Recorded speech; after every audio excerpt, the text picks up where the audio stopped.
Allot மணி சேனலுக்கு வருக வருக. நான் செபி ரெஜிஸ்டர்டு ஃபினான்ஷியல் அட்வைசர் கிடையாதுங்க. நான் எஜுகேஷனல் பர்பஸுக்காக என்னுடைய பர்சனல் எக்ஸ்பீரியன்ஸை நான் ஒரு 20 வருஷமாக மார்க்கெட்டில் இருக்கேன், அதை தான் உங்கள்கிட்ட ஷேர் பண்ணுறேன். நீங்கள் எந்த முடிவு எடுக்கிறதா இருந்தாலும் உங்கள் நிதி ஆலோசகரை அணுகி அதுக்கப்புறம் பணத்தை போடுறதை பற்றி முடிவு பண்ணுங்கள். நன்றி.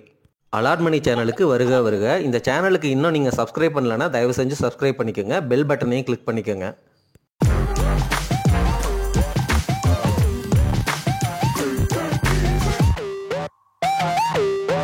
அனைவருக்கும் வணக்கம்.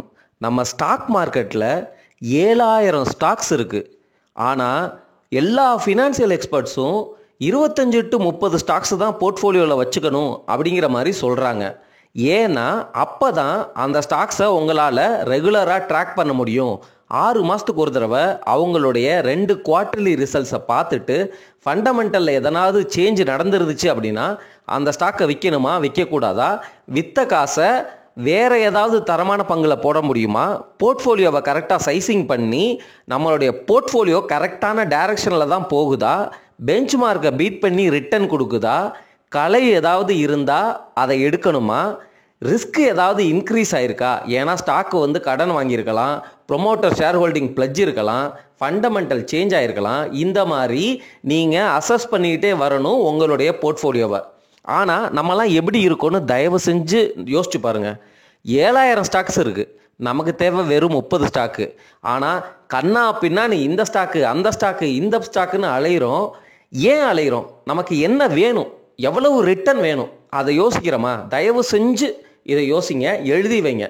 உங்களுக்கு என்ன கோலு? ரிட்டையர்மெண்ட்டு. ஓகேவா? ரிட்டையர்மெண்ட்டுக்கு எவ்வளவு பணம் வேணும்? உங்களுக்கு இன்னும் எத்தனை வருஷம் இருக்குது ரிட்டையர் ஆகிறதுக்கு? ஒருவேளை ஜாபு ஒரு 10 வருஷத்துக்கு முன்னாடியே போயிருச்சு அப்படின்னா அந்த வருஷத்தில் எனக்கு எந்த அமௌண்ட்டு இருந்தால் என்னால் அடுத்த ஒரு 40 வருஷம் 50 வருஷத்தை வாழ முடியும், என்னால் அப்படிங்கிறது என்னுடைய ஃபேமிலியையும் சேர்த்து அந்த மாதிரி பிளான் பண்ணும் பொழுது இன்னை காலகட்டத்தில் உங்களுக்கு எவ்வளவு அமௌண்ட்டு தேவைப்படும் அப்படிங்கிறத கண்டுபிடிங்க. அதிலிருந்து ஒரு 35 டைம்ஸு அல்லது 40 டைம்ஸு அப்படின்னு போட்டு அதுதான் உங்களுடைய கோல் அமௌண்ட் ஃபார் த ரிட்டையர்மெண்ட். அப்போது அந்த கோலில் நீங்கள் எப்படி அச்சீவ் பண்ணலாம், அதுக்கு நீங்கள் எந்த மாதிரி ஸ்டாக்குகளை வாங்கலாம், எந்த இண்டெக்ஸை வாங்கலாம், மியூச்சுவல் ஃபண்டை வாங்கலாம், இப்படி எழுதுங்க. அதே சமயம் ஓவராக போட்டு குழப்பிக்காதீங்க நண்பர்களே. 10 ஈக்விட்டி மியூச்சுவல் ஃபண்டு வச்சுக்காதீங்க. ஈக்விட்டி மியூச்சுவல் ஃபண்ட்னா ஸ்டாக்ஸ் மட்டுமே வச்சுருக்கிற ஃபண்டு. அது டெப்ட் ஃபண்டு வேறு, அது வேறு கேட்டகரி. ஹைப்ரிட் ஃபண்டு வேறு, அதில் டெப்டையும் ஈக்விட்டியையும் மிக்ஸ் பண்ணுறீங்க. இப்போ ஈக்விட்டிக்குள்ளேயே லார்ஜ் கேப் ஃபண்டு வச்சுருக்கிறேன் அப்படின்னு சொல்லிட்டு ஒரே ஃபண்ட் ஹவுஸு கீழே பல ஃபண்ட்ஸு இருக்கும், அது எல்லாமே சேம் ஸ்டாக்ஸாக இருக்கும். அல்லது வேறு வேறு ஃபண்ட் ஹவுஸில் லார்ஜ் கேப் ஃபண்டாக வச்சுருப்பீங்க, அவை எல்லாமே பார்த்தீங்கன்னா பெரும்பாலான ஸ்டாக்ஸ் ஒரே மாதிரி ஸ்டாக்ஸாக இருக்கும். இந்த மாதிரி போட்டு கண்ணா பின்னான்னு இன்வெஸ்ட் பண்ணி உங்களை குழப்பிக்காதீங்க. முதல்ல எழுதுங்க சிம்பிளாக. ஒரே ஒரு மியூச்சுவல் ஃபண்டு வாங்கினா நீங்கள் அதுக்கு கீழே 70 ஸ்டாக்ஸ் இருக்குதுன்னு புரிஞ்சுக்கோங்க. அந்த ஒரு மியூச்சுவல் ஃபண்டு ஃபெயில் ஆக வாய்ப்பு இல்லை. ஒரு இண்டெக்ஸ் வாங்குறீங்க அப்படின்னா 50 ஸ்டாக்ஸ் வாங்குறீங்க அப்படின்னு அர்த்தம். அந்த இண்டெக்ஸ் ஃபெயில் ஆக வாய்ப்பு இல்லை. ஏன்னா அந்த இண்டெக்ஸில் ஃபெயில் ஆகிற ஸ்டாக்கை, ரிஸ்க்குக்கு போகிற ஸ்டாக்கை இண்டெக்ஸே ரிமூவ் பண்ணிவிட்டு புதுசாக ஸ்டாக்கை உள்ளே கொண்டு வருது. இப்படி இருக்கிற பட்சத்தில் ஒரே ஒரு இண்டெக்ஸ் போதும், நிஃப்டி 50 இண்டெக்ஸ் போதும். அதில் சிப்பு ரெகுலராக பண்ணிகிட்டே வரலாம். இந்த மாதிரி யோசித்து முடிவுகளை எடுங்க, சிம்பிளாக வச்சுக்கோங்க. ஈக்விட்டிலே நான் முதலீடு பண்ணுறேன் அப்படின்னா புரிஞ்சு முதலீடு பண்ணுங்கள். ஃபார் எக்ஸாம்பிள், நான் ஒரு ஃப்ளெக்ஸி கேப் ஃபண்டு வச்சுக்கிறேன், ஒரு மல்டி கேப் ஃபண்டு வச்சுக்கிறேன். இது ரெண்டுமே வேறு வேறு ஃபண்ட் ஹவுஸில் வச்சுருக்கிறேன். ஏன்னா ஃப்ளெக்ஸி கேப் ஃபண்டில் எனக்கு எக்ஸ்பர்டிசம் கிடையாது, நான் எக்ஸ்பர்ட் கிடையாது. ஆனால் இந்த ஃபண்டு மேனேஜர் செம்ம எக்ஸ்பர்ட்டாக இருக்கிறாரு. அவர் மார்க்கெட் கான்டெக்ஸ்ட்டுக்கு ஏற்ற மாதிரி ஒரு ஸ்மால் கேப்பு அல்லது மிட் கேப்பு அல்லது லார்ஜ் கேப்பு எங்கே வேல்யூ அதிகமாக இருக்கோ அதை கரெக்டாக ஸ்விட்ச் பண்ணி எனக்கு அதிக ரிட்டர்னை தர்றாரு. அதனால் ஃப்ளெக்ஸி கேப் ஃபண்டு ஒன்று வச்சுக்கிறேன், ஒரு மல்டி கேப் ஃபண்டு வச்சுக்கிறேன். ஏன்னா எனக்கு லார்ஜ் கேப்லேயும் ஒரு 25% எக்ஸ்போசர், மிட் கேப்லேயும் ஒரு 25% எக்ஸ்போசர், ஸ்மால் கேப்லேயும் ஒரு 25% எக்ஸ்போசர், மிச்சம் இருக்கிற 25% அந்த ஃபண்டு மேனேஜர் டிசைட் பண்ணட்டும்னு விட்டுறீங்க. இப்போ நீங்கள் யோசிச்சு பார்த்தீங்க அப்படின்னா நீங்கள் இண்டிவிஜுவலாக ஸ்டாக் வாங்குறத ஒரு ஃப்ளெக்ஸி கேப் ஃபண்டு மூலமாக ஒரு ஃபண்டு மேனேஜர்கிட்ட கொடுத்துட்டீங்க. லார்ஜ் கேப்பும் வச்சுருக்கிறீங்க, மல்டி கேப்பு. ஏன்னா மல்டி கேப் ஃபண்டு வச்சுருக்கிறீங்கல்ல, இப்போ 2 ஃபண்டு வச்சுருக்கிறீங்க. ஒன்று மல்டி கேப்பு, ஒன்று ஃப்ளெக்ஸி கேப்பு. ஃப்ளெக்ஸி கேப் அப்படிங்கிறது ஃபண்டு மேனேஜர்கிட்ட கொடுத்துட்டீங்க, நீங்கள் எக்ஸ்பர்ட் கிடையாது. அதனால் அவருக்கு பிடிச்ச ஸ்டாக்கை எது வேல்யூவேஷன் இருக்கோ வாங்கி விளாண்டுட்டு இருப்பார். இன்னொரு ஃபண்டு வந்து மல்டி கேப்பு, அதில் நீங்கள் லார்ஜ் கேப் எக்ஸ்போஷரும் இருக்குது, மிட் கேப் எக்ஸ்போஷரும் இருக்குது, ஸ்மால் கேப் எக்ஸ்போஷரும் இருக்குது. ஆனால் இது இல்லாமல் ஈக்விட்டியில் பல தீமு, மொமெண்டம் ஃபண்டு, இது அது அப்படி இப்படின்னு வாங்குறதுல என்ன அர்த்தம் நண்பர்களே? எண்ட் ஆஃப் த டே எல்லாமே ஸ்டாக்ஸ் தான். உங்களுக்கு தேவை 25 ஸ்டாக்கு, 30 ஸ்டாக்கு. ஒரே ஒரு ஃபண்டு போதுமா? அல்லது 2 ஃபண்டு 2 டிஃப்ரெண்ட் ஃபண்ட் ஹவுசஸ்லேருந்து வாங்கிக்கிறீங்களா? இந்த மாதிரி சிம்பிளாக யோசிங்க. ஃபண்டை விட இண்டெக்ஸ் தான் வந்து லாங் ரன்னில் வந்து நல்லா பெர்ஃபார்ம் பண்ணும் அப்படிங்கிறது ப்ரூவன் தியரி. ஆனால் லாங் டேர்ம் அப்படிங்கிறது 10-15 வருஷம். பெரும்பாலான ரீட்டைல் இன்வெஸ்டர்ஸ் 5 வருஷம் 3 வருஷத்துலேயே வந்து காசை ஃபுல்லாக வித்ட்ரா பண்ணிடுறாங்க. அதனால தான் வந்து நம்ம மியூச்சுவல் ஃபண்ட்லேயும் வந்து எக்ஸ்போசர் எடுத்துக்கங்க அப்படின்னு சொல்கிறோம். என்னதான் வந்து நம்ம பேசும்பொழுது 10 வருஷம் 15 வருஷம் அப்படின்னு பேசினாலும் I am very sure 99% of the people வந்து நீங்கள் மியூச்சுவல் ஃபண்ட்லேயோ இண்டெக்ஸ்லேயோ அல்லது ஸ்டாக்லேயோ போடுற காசை 15 வருஷத்துக்கு தொடர்ந்து வச்சுக்க போகிறேன்னு முடிவெடுத்து 15 வருஷம் வச்சுக்க மாட்டீங்க. அதனால தான் நான் மியூச்சுவல் ஃபண்டை பற்றியும் பேசிகிட்டு இருக்கிறேன். ஏன்னா உங்களை பற்றி புரிஞ்சதுனால தான். என்ன கேட்டிங்க அப்படின்னா நான் என்ன பண்ணுவேன், சிம்பிளாக ஒரே ஒரு இண்டெக்ஸு, நிஃப்டி 50 இண்டெக்ஸு, சிப்பு மட்டும் தொடர்ந்து வலிக்காத மாதிரி கம்மியாக பண்ணிகிட்டே வருவேன். இண்டிவிஜுவலாக எனக்கு நாலேஜ் இருக்கிறதுனால நல்ல நல்ல கம்பெனிகளை தரமான வேல்யூவேஷனில் எல்லா செக்டரில் இருந்தும் டாப் 5க்குள்ளே இருக்கிற, அதே சமயம் நமக்கு புரிஞ்ச கடன் இல்லாத அந்த பிபைஇ ரேஷியோ இபிஎஸ்க்குள்ளே வர்ற ஸ்டாக்ஸை தொடர்ந்து நானாக வந்து போர்ட்ஃபோலியோ பில்டு பண்ணிகிட்டே வரேன். சரிங்களா? இப்போது நிஃப்டி 50ல் இண்டெக்ஸ் ETF பண்ணணுமா அப்படின்னு கேட்டால் தேவையில்லை. அது கூட தேவையில்லை. நீங்கள் நாலேஜபிள் பர்சனாக இருந்தால் நிஃப்டி 50க்குள்ளே உள்ள பிடிச்ச ஸ்டாக்கை தான் நீங்கள் வாங்கி உங்கள் போர்ட்ஃபோலியோவில் வச்சுக்கிறீங்க. ஸோ சிம்பிளாக வந்து யோசித்து முதலீடு பண்ணுறது தான் என்னை பொறுத்த வரைக்கும் ஒரு நல்ல ஸ்ட்ராட்டஜியாக அமையும். 7000 ஸ்டாக் இருக்குது அப்படிங்கிறப்போ ஆட்டோமேட்டிக்காக ஐயோ அந்த ஸ்டாக்கை வாங்கலையே, ஐயோ இந்த ஸ்டாக்கை வாங்கலையே, இதை வாங்கினா வந்து மிகப்பெரிய வெல்த்தை கிரியேட் பண்ணிடலாமா? சத்தியமாக முடியாது. நீங்கள் என்ன தான் வந்து ஒரு 1000 டைம்ஸ் க்ரோ ஆக போகிற ஒரு ஸ்மால் கேப் பங்கு, அதாவது ஸ்மால் கேப் ஸ்டாக்கை நீங்கள் கண்டுபிடிச்சிருந்தாலும் அந்த பங்கை வந்து சரியான விலையில் வாங்கியிருக்க மாட்டீங்க.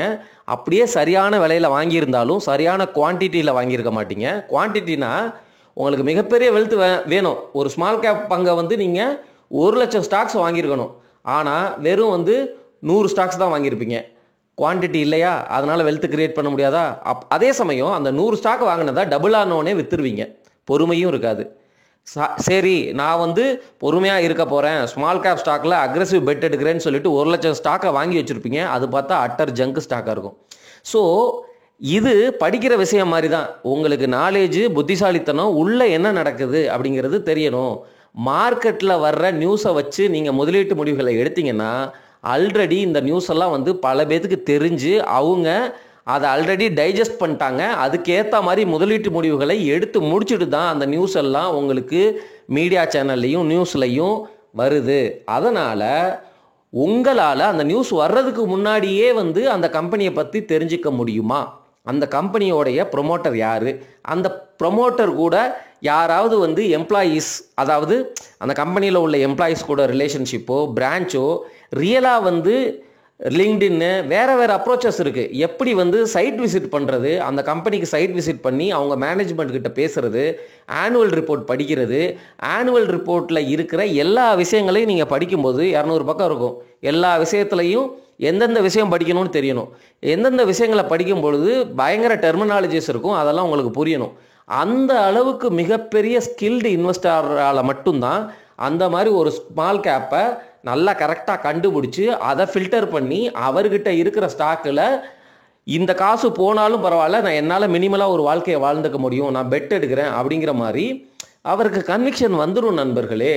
ஏன்னா ஒரு பிஸ்னஸ்ஸு 20% growth கொடுக்குது, அதனுடைய ப்ராடக்ட்டுக்கு மார்க்கெட்டில் டிமாண்ட் இருக்குது, இவ்வளோ பேர் வாங்குறாங்க, கண்ணால் பார்க்குறாரு, பிஸ்னஸை பற்றி நல்லா தெரிஞ்ச இன்வெஸ்டர் அப்படிங்கிறப்போ அவர் வந்து சூப்பராக பெட் எடுப்பார். நம்மெல்லாம் அப்படி கிடையவே கிடையாது. சும்மா யாரோ சொல்கிறாங்க வாங்குகிறோம். ஃபண்டமெண்டல் அனாலிசிஸுங்கிற பேரில் சும்மா P by E ratio, EPS, cash flow from ஆப்ரேஷன்ஸ்னு ஒரு ஃபஸ்ட்டு லெவல் ஆஃப் அனாலிசிஸ்லேயே தான் நம்ம இருக்கிறோம். அதனால் நான் சொல்கிறது வந்து வெரி வெரி சிம்பிள். நீங்கள் சிம்பிளாக இண்டெக்ஸ் ETF வச்சுக்கணுமா, தொடர்ந்து சிப் பண்ணுங்க. இல்லையா டைரக்ட் ஸ்டாக்கில் கற்றுக்கணும் நாலேஜ் இருக்குது அப்படின்னு பார்க்குறீங்களா, தரமான 25 to 30 ஸ்டாக்ஸை வந்து பில்டு பண்ணிக்கோங்க. இல்லையா 25-30 ஸ்டாக்குக்கு மேலேயும் என்னால் ஃபண்டமெண்டலாக ஃபாலோ பண்ண முடியும் அப்படின்னா அது உங்கள் விருப்பம். சரிங்களா நண்பர்களே, மன்னிக்கவும், எனக்கு உங்களுடைய மைண்ட் வாய்ஸ் நல்லாவே கேட்குது. சார், எங்களாலலாம் அவ்வளோ தூரம் படிக்க முடியாது, எங்களுக்கு நீங்கள் நினைக்கிற அளவெல்லாம் வந்து ப்ராக்டிக்கலாக இம்ப்ளிமெண்ட் பண்ண முடியாது, உங்களுடைய ப்ராக்டிக்கல் டிஃபிகல்ட்டிஸ் புரியுது. நான் என்ன பண்ணுறேன் அல்லது எனக்கு வந்த சம்பளத்தில் நான் என்ன மாதிரி முதலீட்டு முடிவை எடுத்தேன் அப்படிங்கிற ஒரு ரெஃபரன்ஸை உங்ககிட்ட கொடுத்துட்றேன். ஆனால் நீங்களே முடிவு பண்ணிக்கோங்க. ஓரளவு நம்ம சேனலையும் நியூஸையும் ஃபாலோ பண்ணிகிட்டே வந்தால் உங்களால் ரொம்ப ஈஸியாகவே வந்து தவறான முடிவுகள் வந்து இது எடுத்துருக்குறோம் அப்படின்னு சொல்லிட்டு உணர்ந்து அதை மாற்றிக்க முடியும். பட் நான் உங்களுக்கு எளிமையாக வந்து எப்படி முதலீடு பண்ணலாம் அப்படிங்கிறத இந்த வீடியோ பதிவில் இப்போ சொல்ல போகிறேன். சரிங்களா, என்ன பண்ண போகிறேன், என்கிட்ட ஏதோ ஒரு காசு வருது, சரிங்களா, சம்பளம்னே வச்சுக்கோங்க. சம்பளத்தில் வந்து நான் 30% மினிமம் 30% முதலீட்டுக்குன்னு எடுத்து வைக்கணும். சரிங்களா, அதாவது 1 லட்ச ரூபா சம்பளம் வந்தால் 30,000 நான் எடுத்து வச்சிடணும். மிச்சம் இருக்கிற 70,000 தான் என்னோட சம்பளம். அந்த 70,000 நீங்கள் இஎம்ஐ போட்டு லோன் கட்டுறதா இருக்கட்டும், அல்லது வந்து இஎம்ஐயில் வாஷிங் மிஷின் வாங்குறதா இருக்கட்டும், வீட்டு வாடகை கொடுக்குறதா இருக்கட்டும், பெட்ரோல் கொடுக்குறதா இருக்கட்டும், உங்கள் பையனுடைய படிப்பு செலவாக இருக்கட்டும், உங்கள் அம்மா அப்பாவுக்கு மெடிக்கல் செலவாக இருக்கட்டும், இது எல்லாமே அந்த 70,000க்குள்ளே தான் நீங்கள் பண்ணணும். ஃபஸ்ட்டு 30,000 எடுத்து வச்சிட்டிங்க. சரியா, இப்போது இந்த 30,000 உங்களுக்கு, அதாவது நான் எப்படி முதலீடு பண்ணுவேன் அப்படின்னா, இப்போ என்கிட்ட மாதம் 30,000 வருது. அப்போ 30,000 வந்துருச்சு. வந்தோடனே எனக்கு புரிஞ்ச முதலீடு என்ன அப்படிங்கிறத பார்ப்பேன். முதல்ல லைஃப் இன்சூரன்ஸ் இருக்கா, ஹெல்த் இன்சூரன்ஸ் இருக்கா, இந்த 30,000 அது ரெண்டையும் வாங்கிட்டேன். அதுக்கப்புறம் ஒருவேளை எனக்கு வேலை போயிடுச்சு அப்படின்னா 1 வருஷத்தை தாக்கு பிடிக்கணும். சரிங்களா, அப்போது நான் 70,000ங்கிறது வந்து நான் செலவு பண்ணிகிட்டு இருக்கிறேன். அப்போ 1 வருஷத்துக்கு வந்து எனக்கு 7 லட்சம். சரிங்களா, 7 லட்சங்கிறது 10 மாதம் தான். அப்போ 12 மாதத்துக்கு கிட்டத்தட்ட 8.5 லட்சம் வருது. அப்போது அந்த 8.5 லட்சத்தை நான் எமர்ஜென்சி ஃபண்டாக பில்டு பண்ணணும். அப்போது இந்த 30,000 நான் வந்து ஸ்டாக்குக்குள்ளேயே கொண்டு வர மாட்டேன். ஃபஸ்ட்டு டேர்ம் இன்சூரன்ஸ் எடுத்துட்டேன், மெடிக்கல் இன்சூரன்ஸ் எடுத்துட்டேன், ஹெல்த் இன்சூரன்ஸ் சரிங்களா எடுத்துட்டேன். அந்த ஹெல்த் இன்சூரன்ஸில் அட்லீஸ்ட் ஃபேமிலி ஃப்ளோட்டர் அதில் வந்து நல்ல கவரேஜ் இருக்கிற மாதிரி வந்து எடுத்துக்கோங்க. ப்ரீ எக்ஸிஸ்டிங் சரி, ஹெல்த் இன்சூரன்ஸை பற்றி தனியாக பேசிக்கலாம். ஹெல்த் இன்சூரன்ஸ் எடுத்துட்டிங்க, லைஃப் இன்சூரன்ஸ் எடுத்துட்டிங்க. இந்த 30,000 ரூபாய் காசுலேருந்து இப்போ எமர்ஜென்சி ஃபண்டை பில்டு பண்ணுறீங்க. அது வந்து மிகப்பெரிய அமௌண்ட்டாக இருக்குது. 8.5 லட்சங்கிறது மிகப்பெரிய அமௌண்ட்டு. ஏன்னா உங்களுக்கு 70,000 வந்து மந்த்லி எக்ஸ்பென்ஸு. அப்போது எமர்ஜென்சி ஃபண்டில் பாதியை வந்து நீங்கள் கோல்டாக வச்சுக்கலாம். சரிங்களா, கோல்டு பீஸா வந்து டிமேட் கணக்கிலே வாங்கி வச்சுக்கலாம். அல்லது ஃபிசிக்கல் கோல்டு பிடிச்சிருக்குன்னா ஃபிசிக்கல் கோல்டாக வாங்கி பேங்க் லாக்கரில் வச்சுக்கலாம்.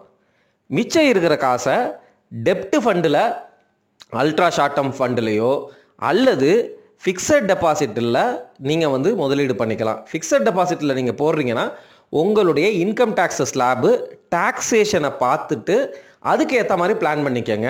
டெப்ட் ஃபண்டில் நீங்கள் போட்டிங்க அப்படின்னா டேக்ஸுங்கிறது நீங்கள் என்றைக்கு விட்ரா பண்ணுறீங்களோ அன்னைக்கு தான் வந்து அந்த வருஷத்தினுடைய டேக்ஸ் ஸ்லாப் பிரகாரம் நீங்கள் வந்து இன்கம் டேக்ஸ் கட்டுற மாதிரி இருக்கும்.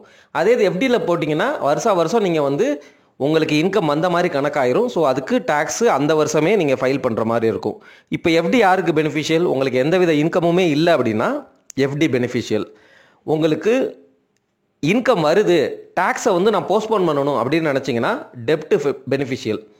எனக்கு எஃப்டியை விட டெப்ட்டில் வந்து நல்லா கொஞ்சம் 0.5% எக்ஸ்ட்ராவாக இன்ட்ரெஸ்ட் வர்ற மாதிரி நான் ஃபண்டு பிடிச்சிருக்கேன், கரெக்டான வேல்யூவேஷனில் என்ஏவி என்னால் பிடிக்க முடியுது, எனக்கு ஆர்பிஐ ரேட் கட்டு இந்த ட்ரெண்டு ஓரளவு புரியுது, என்னால் வந்து நல்ல டெப்ட் ஃபண்டை பிடிக்க முடியுது அப்படிங்கிற நபராக இருந்து உங்களுக்கு வேறு வித எந்த இன்கமும் இல்லை அப்படின்னா டெப்ட் ஃபண்டில் உள்ள காசை போட்டுட்டு மார்ச் மாதம் வந்து அந்த டெப்ட் ஃபண்டை விற்றுருங்க.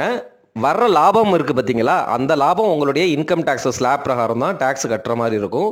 ஸோ இந்த வகையில் நீங்கள் வருஷம் இன்கம் டேக்ஸும் கட்டிக்கலாம். ஒருவேளை இன்கம் டேக்ஸ் நான் கட்ட விரும்பலை அப்படின்னா அதை விற்காதீங்க, அப்படியே விட்டுருங்க, க்ரோ ஆகட்டும். என்றைக்கு உங்களுக்கு காசு தேவைப்படுதோ அப்போ எடுப்பீங்கல்ல, அந்த ஃபினான்ஷியல் இயரில் தான் டேக்ஸ் கட்டுற மாதிரி இருக்கும். இப்படி டேக்ஸ் பிளானிங் கட்ட இந்த மந்திரங்களை கற்றுக்கொள்ளுங்கள். அடுத்து இப்போ எமர்ஜென்சி ஃபண்டையும் பில்டு பண்ணிட்டீங்க, இன்சூரன்ஸ் வாங்கிட்டீங்க. அடுத்து உங்கள்கிட்ட இருந்து வர்ற 30,000 இருக்குது பார்த்தீங்களா, அந்த 30,000 நீங்கள் கோல்டு பீஸ் நிஃப்டி 50 இண்டெக்ஸ், அதாவது நிஃப்டி பீஸ்னே வச்சுக்கோங்க. Nifty BeES, gold piece.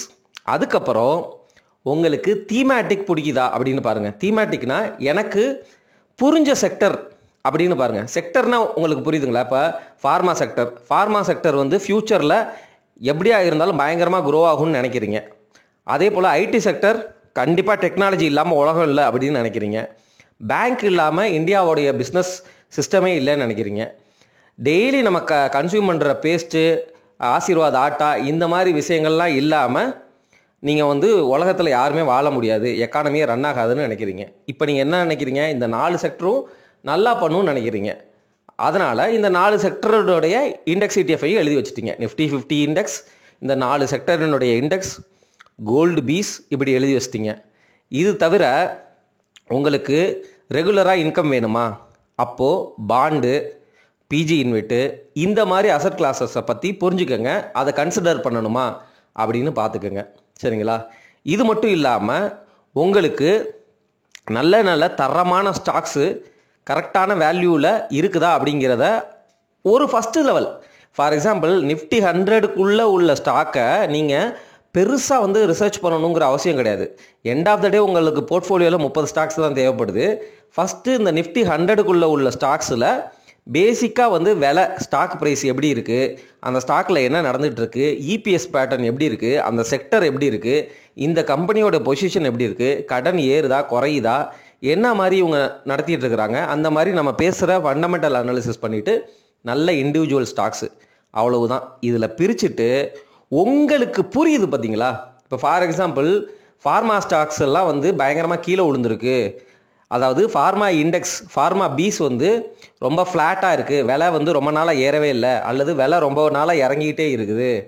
இந்த சிச்சுவேஷன் மாறும்னு நீங்கள் நினைக்கிறீங்க, கான்ட்ராபேட் எடுக்கணும்னு நினைக்கிறீங்க. அப்போது அந்த 30,000த்தில் உங்களுக்கு எவ்வளவு அமௌண்ட்டு போடணும்னு தோணுதோ, சரிங்களா, 30,000 வெட்டுங்க, ஒவ்வொரு துண்டாக வெட்டிக்கங்க. உங்களுக்கு புரிஞ்ச நாலேஜ் பிரகாரம், உங்களுக்கு பிடிச்ச மாதிரி, உங்களுக்கு புரிஞ்ச கன்விக்ஷன் பிரகாரம், சரி நான் ஃபார்மா செக்டரில் ரொம்ப வேல்யூவேஷன் சீப்பாக இருக்குது, அதனால் நான் வந்து ஒரு 5,000 6,000 போட்டு அதிகமாக நான் வந்து ஃபார்மா செக்டரை வந்து அலோகேஷன் கூட்டிக்கிறேன், ஏன்னா வந்து ரொம்ப சீப்பாக சூப்பரான வேல்யூவேஷனில் இருக்குது அப்படின்னு நினச்சி அங்கே 6,000 7,000 ஒதுக்குனாலும் சரி, அல்லது எஃப்எம்சிஜி செக்டரா, எப்பா பயங்கரமாக ஏறி போச்சுப்பா, காஸ்ட்லியாக இருக்குது, இந்த சமயத்தில் நான் வந்து அதிகமான அலோகேஷன் கொடுக்க விரும்பலை, அதே சமயம் கொஞ்சம் எக்ஸ்போசர் கொடுக்கணும்னு நினைக்கிறேன், 1000 ரூபாய். நிஃப்டி 50 என்ன ஆனாலும் சரிப்பா, இந்தியன் எக்கானமி நிஃப்டி 50 தான், அதனால் ரெகுலராக மாதம் ஒரு 3,000 ரூபா நான் போட்டுக்கிட்டே வர்றேன், அது ஏறுதோ இறங்குதோ அப்படின்னு சொல்லி டாலர் காஸ்ட் ஆவரேஜிங் டெசிஷனை அங்கே எடுக்கிறீங்க. அதுக்கப்புறம் நல்ல ஸ்டாக்ஸு, எப்பா விப்ரோ டிசிஎஸ்லாம் வந்து நல்ல வேல்யூவேஷன் ஜோனில் இருக்கேப்பா, 20 பியில் இருக்கிறாங்களே, இந்த ஸ்டாக்கெல்லாம் கொஞ்சம் கொஞ்சம் வாங்கிக்கலாமே, ஐடிசியெல்லாம் வந்து ரொம்ப நாளாக கன்சாலிடேட் ஆகிட்டு இருக்கே, டிவிடெண்ட் வேறு நல்லா தர்றாங்களே, இந்த ஸ்டாக்ஸை கண்ணு வைக்கலாமா? ஹீரோ மோட்டார் கார்ப்பெல்லாம் வந்து நல்ல பேசஞ்சர் வெஹிக்கிள் தான், அந்த ஸ்டாக்கு வந்து ரொம்ப நாளாக ஏறாமே இருக்குது, 4,000 ரூபாயில் கிடைக்கிது, 100 ரூபாய் டிவிடெண்ட் கிட்ட தர்றாங்களே, இந்த ஸ்டாக்கை பார்க்கலாமா? ஃபைசர் அல்லது டாக்டர் ரெட்டி, இந்த மாதிரி பங்குகளை நம்ம வந்து அனலைஸ் பண்ணலாமா? ஃபைசர் அப்படிங்கிறது நான் இது வரைக்கும் பேசாத ஸ்டாக்கு, ஆனால் நான் வச்சுருக்கிறேன், சரிங்களா, இப்போ விலை ஏறி போச்சு. அப்போது சிப்லா வாங்கலாமா, டாக்டர் ரெட்டி வாங்கலாமா, ஜைடஸ் லைஃப் சயின்சஸ் வாங்கலாமா? ஜைடஸ் லைஃப் சயின்சஸ் ரொம்ப சின்ன கம்பெனி, அப்போ நம்ம லார்ஜ் கேப்புக்குள்ளே இருந்துக்கலாமா? சின்ன கம்பெனியில் என்ன பிரச்சனை, 10 வருஷத்துக்கு படுத்தே கிடக்கும், அந்த மாதிரி நம்மளால் வாங்க முடியுமா? இந்த மாதிரி பேசிக்காக யோசித்து சிம்பிளாக மாதம் எடுத்து வைக்கிற 30,000 பிரித்து போடுங்க. எனக்கு ரிஸ்க் எடுக்கலாம் வந்து இவ்வளோலாம் முடியாது, எல்லாத்தையும் வந்து மெஜாரிட்டியாக நான் ஸ்டாக்கில் போட முடியாது அப்படின்னா அந்த 30,000 கோல்டு பீஸில் கொஞ்சம் போட்டுக்கோங்க.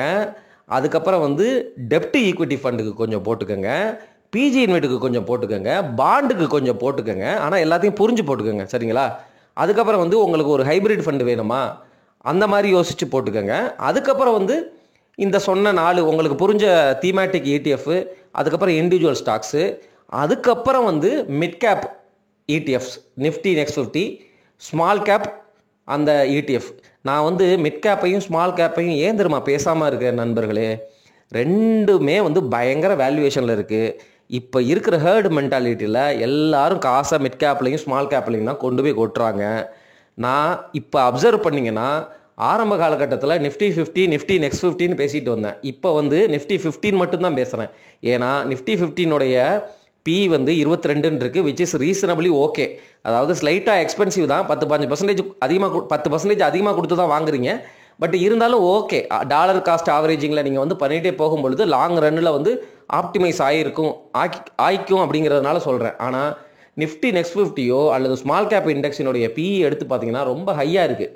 என்னை பொறுத்த வரைக்கும் நான் ஹை வேல்யூவில் இருக்கிற விஷயங்களை அவாய்ட் பண்ணிடுவேன். அதனால தான் நான் ஸ்மால் கேப்பையும் மிட் கேப்பையும் இப்போ பேசலை. ஒரு காலகட்டத்தில் மறுபடியும் வந்து அவங்கெல்லாம் வந்து நல்ல வேல்யூ ஜோனில் வர்றாங்க அப்படின்னா அப்போ வந்து கான்டெக்ஸ்ட்டை மாற்றி நான் வந்து இன்வெஸ்ட் பண்ணுவேன். அப்போ நீங்கள் என்ன பண்ணணும், வர்ற 30,000ல் ஒரு போர்ஷனை ஆப்பர்ச்சுனிட்டி ஃபண்டுக்கும் எடுத்து வைக்கணும். ஸோ இந்த மாதிரி சிம்பிளாக யோசித்து முதலீட்டு முடிவுகளை தொடர்ந்து பண்ணிக்கிட்டே வாங்க. ஆசைப்படுறேன், இது போயிருமோ அது போயிருமோ, ரிசர்ச் பண்ணுறேன் அனலைஸ் பண்ணுறேன்னு சொல்லிட்டு ரொம்ப டைமையும் வேஸ்ட் பண்ணிக்காதீங்க நண்பர்களே. முடிஞ்ச அளவு வந்து சிம்பிளாக இருக்க பாருங்கள், ஆனால் பிஹேவியர் மட்டும் கரெக்டாக இருக்க பாருங்கள். அதாவது டெசிஷனை வந்து அடிக்கடி மாற்றணுங்கிற அவசியம் கிடையாது. இப்போது இந்த போர்ட்ஃபோலியோவிலே ரிஸ்க்கு அதிகமாக கூடுது குறையுது அப்படின்லாம் பேசுகிறோம்ல, அதெல்லாம் வந்து ஃப்ரீக்வெண்ட்டாக நடக்கவே கூடாது. ஏன்னா நீங்கள் சூஸ் பண்ணுற பங்குகள் எல்லாமே வந்து 10-15 வருஷம் மார்க்கெட்டில் இருந்த பங்குகளாக இருக்கணும். ப்ரொமோட்டர் வந்து ரொம்ப சாலிடான ப்ரொமோட்டராக இருக்கணும். நீங்கள் வந்து அந்த பங்குகளை கரெக்டான வேல்யூவில் பிடிச்சிருக்கணும். ஆப்வியஸாக வந்து ஒரு ப்ளூ சிப் ஸ்டாக்கெல்லாம் பிடிச்சிட்டிங்கன்னா உங்களுக்கு 2-3 வருஷத்தில் பார்த்தீங்கன்னா சேல்ஸ் ஒன்றும் க்ரோ ஆன மாதிரி தெரியாது. ஆனால் 5 வருஷம் டேட்டாவை எடுத்து பாருங்கள், அப்படியே ஜம்ப் ஆகிருக்கும். ஸ்லோ அண்ட் ஸ்டெடியாக வந்திருக்கும். குவாலிட்டிக்கு குவாலிட்டி, சேஃப்டிக்கு சேஃப்டி, டிவிடெண்ட் பே அவுட்டுக்கு டிவிடெண்ட் பே அவுட்டு, க்ரோத்துக்கு க்ரோத்து. உங்களுக்கு வந்து தேவை எஃப்டியில் கிடைக்கிற நிம்மதி. அந்த நிம்மதி வந்து டெய்லி போர்ட்ஃபோலியோ பார்த்தா கிடைக்காது. ஆனால் இந்த ப்ளூ சிப் கம்பெனிகள் எஃப்டியை பீட் பண்ணி ஓரளவு வந்து எக்ஸ்ட்ரா ரிட்டர்ன் கொடுப்பாங்க. இதை நீங்கள் டைரெக்டாக வாங்கிட்டீங்கன்னா அப்படின்னா, அதுவும் வந்து உங்களுடைய ஸ்கில் நல்லா இருக்குது அப்படின்னா வந்து கண்டிப்பாக வந்து மியூச்சுவல் ஃபண்டில் 2% எக்ஸ்பென்ஸ் ரேஷியோ எடுக்கிறதுனால இண்டிவிஜுவல் ஸ்டாக்ஸில் வந்து இது சேவிங்ஸ் வந்து நிறையா வரும். நான் ஓப்பனாக சொல்லிடுறேன், கிட்டத்தட்ட நான் 4 வருஷமாக ஒரு போர்ட்ஃபோலியோ வச்சுருக்கிறேன். 3 வருஷமாக என்னால் பெஞ்ச் மார்க்கை பீட் பண்ண முடியலை. இப்போது இந்த ரீசன்ட் டைமில் என்னுடைய போர்ட்ஃபோலியோ அப்படிங்கிறது கொஞ்சம் நல்லா பர்ஃபார்ம் பண்ணுற மாதிரி எனக்கு தெரியுது. ஸோ எனக்கு கன்விக்ஷன் வந்துருச்சு, இண்டிவிஜுவல் ஸ்டாக்ஸில் என்னால் பெஞ்ச் மார்க்கை பீட் பண்ண முடியுது அப்படிங்கிற கன்விக்ஷன் வந்துருச்சு. But end of the day பெஞ்ச் மார்க்கை பீட் பண்ணுறேனா பீட் பண்ணலையா அப்படிங்கிறது எனக்கு முக்கியம் இல்லை. எனக்கு வந்து 12-15% அல்லது ஜிடிபி என்ன க்ரோ ஆகுதோ அதை விட அதே அளவு அல்லது அதை விட 2% எக்ஸ்ட்ரா கிடச்சா போதும் அப்படிங்கிற மனநிலைமையில் தான் என்னுடைய பிளானிங் இருக்குது நண்பர்களே. இதெல்லாம் பண்ணிவிட்டு அதுக்கப்புறம் யூஎஸ் ஸ்டாக்கு, ஜப்பான் ஸ்டாக்கு அப்படின்னு சொல்லி உங்கள் ரேடாரை எக்ஸ்டெண்ட் பண்ணுங்கள். அதுக்கப்புறம் இது இல்லாமல் வேறு செக்டர் எதனாவது இருக்கா, கேபிட்டல் குட்ஸு, அதுக்கப்புறம் வந்து ஏதாவது மாடர்ன் டெக்னாலஜிஸ் லைக் டிஃபென்சிவ் ஸ்டாக்லாம் வாங்கணுமா? டிஃபென்ஸ் ஸ்டாக்கெல்லாம் பயங்கரமாக ஏறி இருக்குது. நீங்கள் ஸ்பெக்குலேஷனில் மாட்டிக்காதீங்க, அவ்வளோதான் நான் சொல்ல முடியும். செமிகண்டக்டர், மாடர்ன் ஸ்டாக்ஸ் எல்லாமே ஏறி இருக்குது. அந்த தீமை வச்சு ஏற்றி இருக்கிறாங்க. ஒரு ஸ்டாக்கை நல்ல ப்ரொமோட்டராக உண்மையிலுமேயே பிஸ்னஸ் தெரிஞ்சு தான் நீங்கள் பிடிக்கிறீங்களா அப்படிங்கிறத நீங்கள் தான் வந்து யோசிக்கணும் நண்பர்களே.